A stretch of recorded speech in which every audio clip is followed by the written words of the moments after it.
Hello friend, good morning. देखिए, मैंने आपको साइंस स्टार्ट किया था। 9th के लिए मैंने बोला था कि मैं पूरा साइंस आपको बताऊंगा और 11th का फिजिक्स पूरा पढ़ाऊंगा आपको।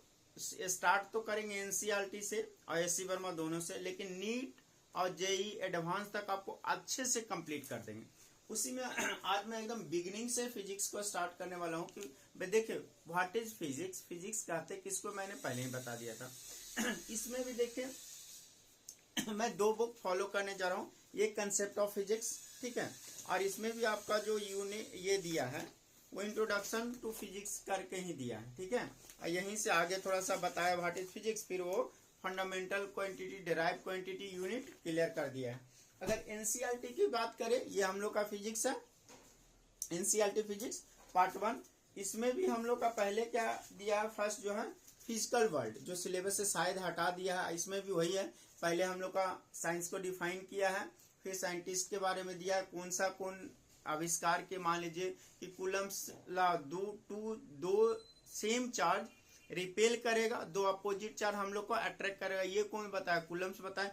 उनसी जगह से न्यूटन जो है हम लोग का, न्यूटन लॉ ऑफ मोशन दिए, उन्हीं लोग के बारे में बताया है कौन को है। फिर बोला कि एक्सपेरिमेंट क्या होता है, मॉडल क्या होता है, ये सारा चीज वो उन्होंने बोला। सेकंड चैप्टर अगर बात करते हैं वो है यूनिट एंड मेजरमेंट, ठीक है। यहीं से सिलेबस हम लोग का स्टार्ट होता है, एनसीईआरटी भी वही। अगर पहला भी आप कभी भी कहेंगे फिजिकल वर्ल्ड, तो मैंने फिजिक्स, केमिस्ट्री, बायोलॉजी सबको तो डिफाइन कर ही दे रहा हूँ, उसको भी मैं समझा दूंगा आप करेंगे तो।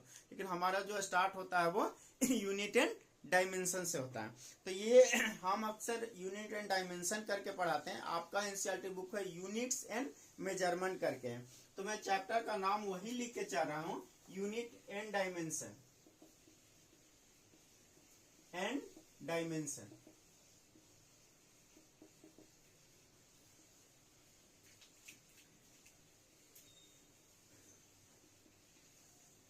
क्लियर। इसको आप ये भी कर सकते हैं और कर दीजिएगा ऊपर में यूनिट एंड मेजरमेंट, और के जगह पे डायमेंशन के जगह पे ये भी कर सकते हैं मेजरमेंट, क्योंकि यूनिट को फिजिकल क्वांटिटी को मेजर करते हैं इसमें, इसलिए मेजरमेंट नाम दे दिए। अब है कि फिजिक्स का हम लोग का सिलेबस स्टार्ट कहाँ से किया जाता है, तो भाई आप बोलते हैं फोर्स का ऐसा यूनिट क्या है, न्यूटन। फोर्स का ऐसा यूनिट के, तो देखिए जो यूनिट पढ़ रहे हैं वो तो इसमें पढ़ना ही है, लेकिन जो फोर्स है वो भी तो क्या है। फोर्स आप बोलते हैं कि सर फोर्स का यूनिट डायमेंशन बताइए, मान लेके चले हम फोर्स, तो फोर्स का ऐसा यूनिट क्या हम लोग का, न्यूटन। फोर्स का है न्यूटन। तो ये जो फोर्स है, मान लीजिए फिर डिस्टेंस ले रहे हैं हम लोग, क्या ले रहे हैं, डिस्टेंस। डिस्टेंस का अगर ऐसा यूनिट की बात करें तो लेते हैं मीटर। तो भाई ये तो हो गया यूनिट, ये क्या है, तो यही फिजिकल क्वांटिटी है। फोर्स जो हम लोग लिए, डिस्टेंस जो लिए, डिस्प्लेसमेंट जो लिए, ये सब हम लोग का फिजिकल क्वांटिटी है। तो हमारा जो फिजिक्स का सिलेबस स्टार्ट होता है फ्रॉम बिगनिंग, वो कहां से स्टार्ट होता है, फिजिकल क्वांटिटी से होता है। तो भाई सब यूनिट तो बता देते हैं, क्वांटिटी कोई नहीं बताते हैं। तो मैं आपको फिजिकल क्वांटिटी को डिफाइन करने जा रहा हूं कि फिजिकल क्वांटिटीज किसको कहते हैं। क्लियर। तो I am writing here physical quantity, physical quantities, ठीक है। तो फिजिकल क्वांटिटीज किसको कहते हैं भाई, तो physical quantity are that quantity which can easily measure and weight. पहले मैं डेफिनेशन आपको लिख दे रहा हूं, फिर मैं इसको समझा दे रहा हूं। मैं कह रहा हूं physical quantities, physical quantities are that quantity, that quantities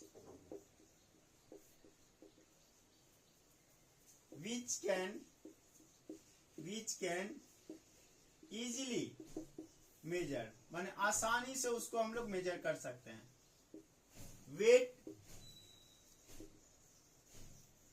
and expressed.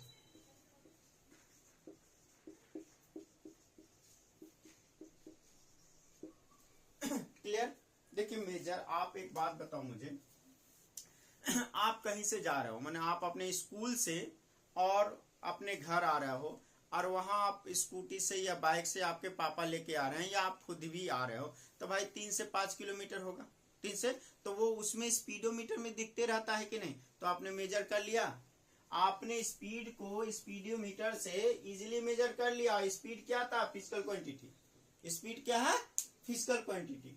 तो फिजिकल क्वांटिटी आप क्लियर हो गए कि इजीली मेजर कर सकते हैं। फोर्स कितना न्यूटन का यहाँ पे हम फोर्स लगा रहे हैं, भाई मान लो 5 न्यूटन, 2 न्यूटन आपने मेजर कर लिया, ठीक है। तो ये हम लोग इजीली जो मेजर कर सके उसको हम लोग कह रहे हैं पहला कि वो होगा हम लोग का फिजिकल क्वांटिटी।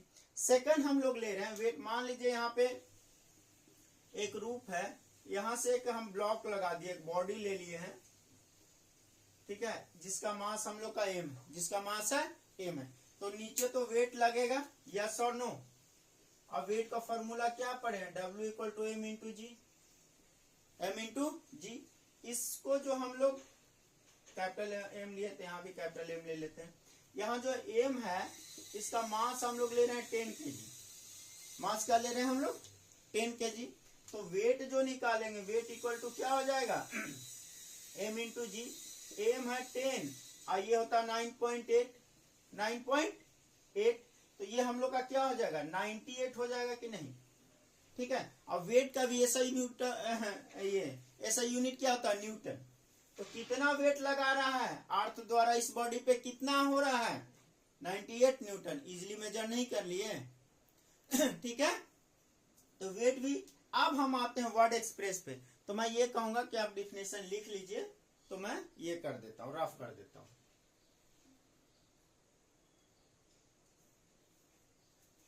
ठीक है। तो मैं रफ करने जा रहा हूं।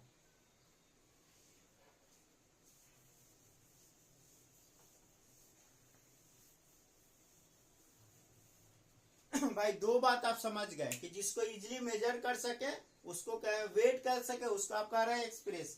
तो आप मुझे बताओ कि वेलोसिटी इक्वल टू क्या होता है? डिस्प्लेसमेंट बाय टाइम, यस और नो। अगर वही हम लोग फोर्स की बात करें तब वेलोसिटी को इजीली हम लोग क्या कर रहे हैं? एक्सप्रेस कर दे रहे हैं कि नहीं? हम लोग क्या किए? डिस्प्लेसमेंट बटा टाइम में एक्सप्रेस कर दिए। फोर्स की बात करें तो हम लोग क्या लेते हैं? Mass into acceleration, mass into acceleration. अगर एसीलेरेशन निकालना चाहे तो क्या हो जाएगा? Force divided by mass. तो देखिए फोर्स को इजीली हम लोग क्या कर दिए? एक्सप्रेस में, डिफिनेशन बता दिए, मास इंटू एसीलेरेशन में। एसीलेरेशन निकालना रहा तो उसको क्या कर दिए? फोर्स में कर दिए। एक और भी आप पढ़े, एसीलेरेशन इक्वल टू क्या होता है? वेलोसिटी बटा टाइम। भी वेलोसिटी को डिनोट कर रहा है, टी टाइम को डिनोट कर रहा है, तो एसीलेरेशन इक्वल टू क्या होगा? वेलोसिटी बटा टाइम। तो इजीली नहीं आप क्या कर रहे हैं? एक्सप्रेस भी कर दे रहे हैं, इजीली एक्सप्रेस कर दिए। ये हम लोग का फिजिकल क्वांटिटी का यहीं से शुरू होता है। आज क्लियर हो गया डिफिनेशन, हमेशा याद रहेगा। तो अब देखिए यही जो एक्सप्रेस है उसके आधार पे ही आप दो टाइप का फिजिकल क्वांटिटी करोगे भाई। जो दूसरे पे एक्सप्रेस हो या डिफाइन हो तब कहेंगे वो डेराइव्ड, और इंडिपेंडेंट क्वांटिटी को कहेंगे फंडामेंटल, ठीक है। तो मैं डिफाइन करने जा रहा हूं, there are two type of physical quantity. Clear? तो right here there are two types of physical quantities,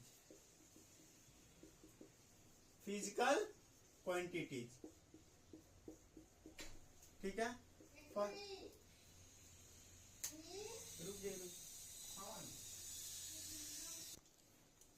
चलिए, तो हम लोग बोले there are two type of physical quantity. पहला हम लोग क्या कर रहे हैं? फंडामेंटल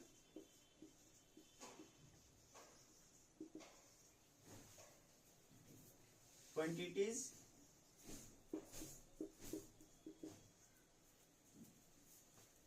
या फंडामेंटल फिजिकल क्वांटिटीज। और सेकंड हम लोग ले रहे हैं डेराइव्ड क्वांटिटी। सेकंड हम लोग कह रहे हैं डेराइव्ड क्वांटिटीज,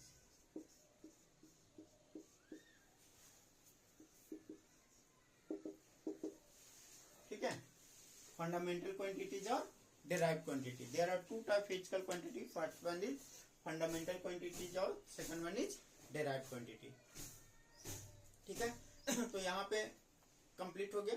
आज मैं यहीं पे कर रहा हूँ. नेक्स्ट वीडियो में मैं ये जो टाइप ऑफ फिजिकल क्वांटिटी बताएं फंडामेंटल और डेराइव वो करूंगा. आप क्या करेंगे, आप एनसीईआरटी या एससी वर्मा जो भी बुक है उसको पढ़िए जरूर, और जो भी दिक्कत हो आप पूछते रहिए. मेरे पढ़ाने के बाद आप पढ़ेगा तो आपको ज्यादा समझ में आएगा. ठीक है, thank you, have a nice day.